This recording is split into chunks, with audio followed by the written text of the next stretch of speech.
કોંગ્રેસને કેવડાયું છે કે બીજેપીના સામે લડવાનું છે.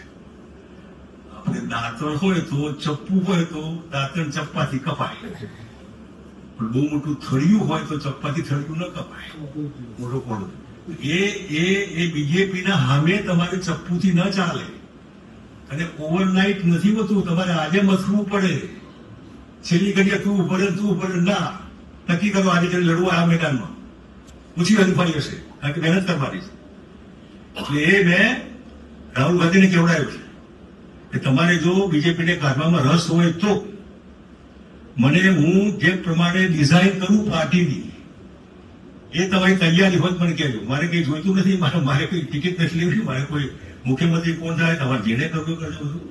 પણ એમને એમ ન થાય. બ્રાન્ડેડ માણસો સમાજમાં જેની આબરૂ હોય એ જે બાજુ હોય એ કોઈ પણ સમાજ હોય એ બાજુ લોકો જતા હોય. આપણે ખાલી વિધિ કરવા નથી હોતી.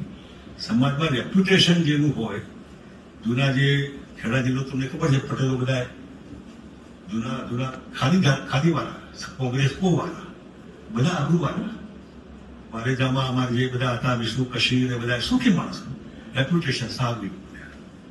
એટલે એ જેની સારી આબરૂ પ્રતિષ્ઠા પરિવારની એ કેમ લોકો જાય? જલ્દી થઈને પડ્યા હોય એ કેમ કોઈ ના જાય? બાવળિયા નીચે પડેલા હોય અને ક્યાં સમજતા હોય તો એનું કોઈ ન માને. આ પટેલ હોય તો પણ લોકો એનું માને કે આ સાચું કે છે.